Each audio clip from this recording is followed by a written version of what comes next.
Good morning, everyone.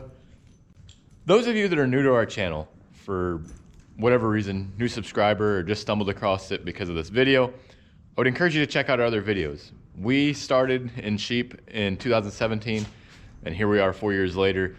Every year we try to improve our operation, and so far it's been going well for us. But if you're in the same boat that you're wanting to start a farm, go check ours out. Check out our other videos. We show exactly how we did stuff. And we even show it later, like if we do something, like for instance, this creep feeder, if we do it and then it turns out terrible, we will post a video telling others, hey, that was bad advice, don't take it. We just want to show you guys the journey that we're taking to get there. So this morning, as you probably already know from the thumbnail and also from the title of the video, we're gonna put our creep feeder access in for these panels that we've built recently. And my handy dandy sidekicks over here and over there are gonna help us. All we need to do is we need to cut the panels. We're gonna open them up. So we're gonna take some of these out. That way we can weld these two bars in, and we're gonna put PVC around them. Now the PVC going around them is just to help the lambs be able to access. They'll walk through it and it'll roll instead of pulling on their skin or pulling on their, on their body in general. So, what? Fluff. They're fluff? Yep. Lambs aren't all that fluffy. Not ours anyways. All right, let's get started. So I suppose I should explain what the purpose of a creep feeder is.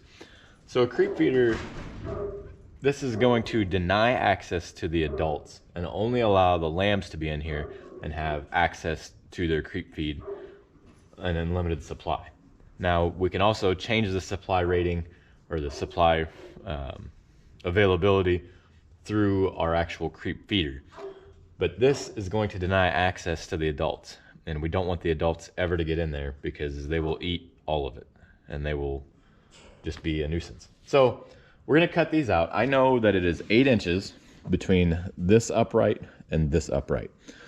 And then I'm gonna take the verticals out from here. So these bottom 4 verticals, we're gonna take out. We don't want them in there because we're gonna weld 2 metal, this is one of them right here. We're gonna weld that in there and we're gonna put this around it so it'll roll.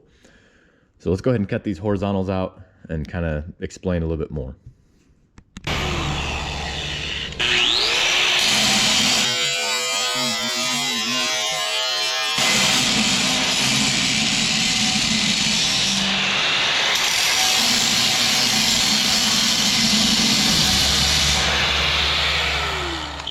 So you'll notice that we did cut them off, and no, we're not using a cutting wheel. We're actually just using this simple grinding wheel. The reason being is because as soon as we get through these, they're not really hard to cut anyhow. We're actually gonna use the grinder wheel, and we're gonna grind this down so that there's no sharp edges on it. Even though there's going to be a bar behind it with the PVC wrapped around it, so just kind of give you a visual, this will kind of be sitting behind it like this. And this makes it to where the animal's gonna get through and they're gonna roll the PVC around as they go. However, if they're pushing on this and then their skin or anything catches these cuts that we've just made, that will actually cut their skin or cause open wounds and potentially cause infections. Oh, what a good helper. I'm gonna go ahead and, like I said, grind these down to make it to where they are safe for the lambs to come through and won't catch on them.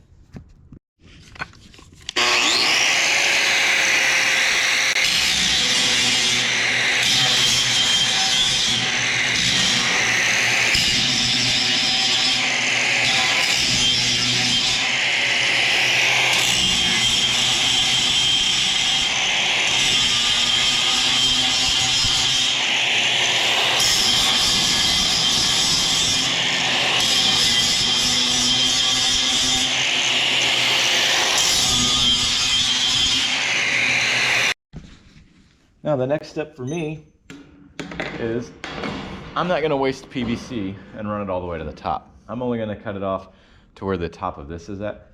So I'm gonna cut this one right here, and then I'll do the same thing for the other side.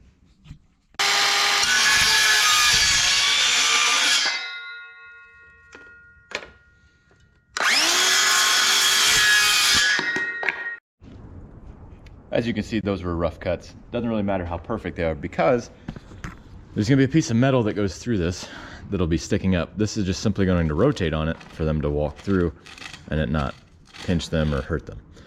And then we'll do the same thing on this side. Now, notice this side was a short piece that I had laying around. Well, I just went and cut another piece to scab it together. Again, it's just to give them something to roll. Doesn't have to be pretty, doesn't have to be perfect, just needs to be covered to make it to where it's safer for them. You can grab it out. So this is the metal piece that will go through there.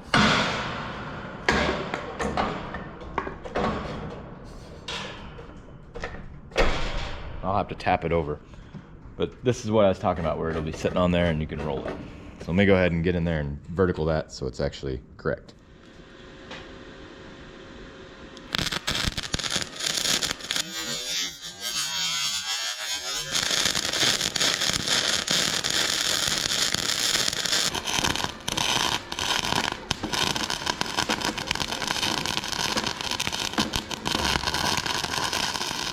So this is exactly what we're aiming for, so that we can sit here and we can spin this on that rod, right?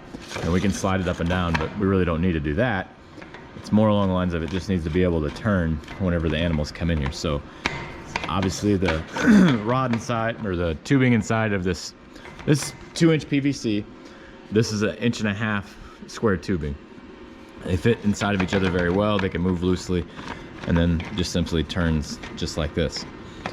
So when the animal comes through here, right, they'll rub against it like that and it'll turn. Same thing when they're coming the other way. It'll just spin. I know I'm shaking the camera, sorry about that. So let me go ahead and get this other one in.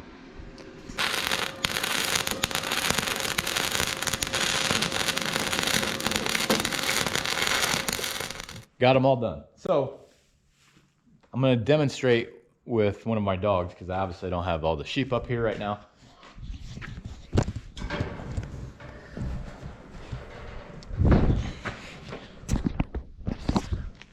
Bella, come here, girl. Come on. I know, it's a little tight squeeze for you. You're a bit big. So that's exactly how it's supposed to work. And ultimately, as you've seen, while the... Hi, Belle, thanks. You're a great demonstrator. As you probably saw, the PVC did not roll when she came through. And that's okay, because it's still a smooth side and it's not going to catch her and cut her. And I just want to mention one more time, if you're using panels, make sure that you grind all this down too, so that you can run your finger down it.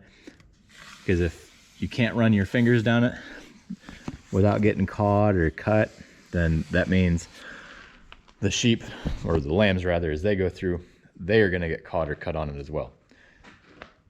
Next thing I need to do is get this actually ready. So this feed is actually from last year. And when we had our last batch of feeder lambs in here, we're gonna take all these outside and I'm actually gonna dump it into something. I just don't know what yet, but we can still feed it to the chickens.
all set up. Everything's in here like it's supposed to be. We've got our 2 entrances, or 1 entrance, 1 exit, however they want to use it. Doesn't really matter on that part. What's more different about this, right? So it's all emptied out, and we will feed grain to them, but we won't fill that all the way up because it'll take them long enough. When the first batch or the first few lambs drop, we'll usually have, you know, 10 or 15 lambs, and then it'll be a week or 2 before any other lambs show up. So we don't want to fill that all the way up and leave that grain out here to the air and everything else, because 2 things are going to happen. The first thing that's going to happen is it's going to get stale because of all the grain just being exposed to the elements, or to, not the elements, but the air in general. And it's going to sit there for a while. If we fill that all the way up, it holds about a ton of grain. So the second thing is we're just making nothing but a feed trough for mice. We don't want that either. We've already got a beautiful nesting ground for them down there with all the hay bales, and then there's some more square bales in here that we use to feed as needed throughout the winter too. So we don't want to make them any more comfortable than what they already are. We do have a couple of barn cats that do help with that problem, but they are still a problem. And you might be asking me, well, Travis, why is it at some weird angle? Get all dusty. Why is it at some weird angle instead of, you know, running north, south, or east, west? Well, I'll show you. As you can see right here, this is our camera. And as I move around, so I'll show you. So if I move over here, I'm holding the camera as best as I can. All right, this is a live feed. We have a camera right up here. We have a few cameras throughout the barn. If you're more curious about the camera setup, go back, it was winter of last year on our channel. We put those on, or put those up in the barn, and absolutely love them. I think the name of the video was like Wise Cam, like W-Y-Z-E Cam. I'll try to remember to put a link in here. If not, just go and search on the channel, you'll see it. But this gives it to where I can see down this side. Oh, sorry about the glare. So I can see down this side of the feed trough, and I can see down that side of the feed trough. And if we had a lamb in here that had something going on or anything of that nature, we'd be able to see it. Now there is a little blind spot right there. I don't think that camera's gonna pick it up, but let's go check. There it goes. All right. So yeah, we're gonna have a blind spot down there in that corner. No matter what I do, I'm not gonna be able to see it, but that's okay. It's a really small blind spot. And when we walk in the barn, we actually see this end anyhow. So that's not gonna be the end of the world, not gonna be a showstopper. Oh, actually. Oh, this one back. So yeah, minor blind spot right about in here, but we're gonna live with it just because the simple fact that it's gonna work out well for us, and we're happy with it. So we'll fill it up with 5-gallon buckets. We'll probably put, I don't know, 4 or 5 buckets in at a time. That way there's enough in there that they're eating, and plus it helps us to monitor how much they're eating a day as well. If we put, say, 5, I had a booger on my nose, didn't I? That's gross.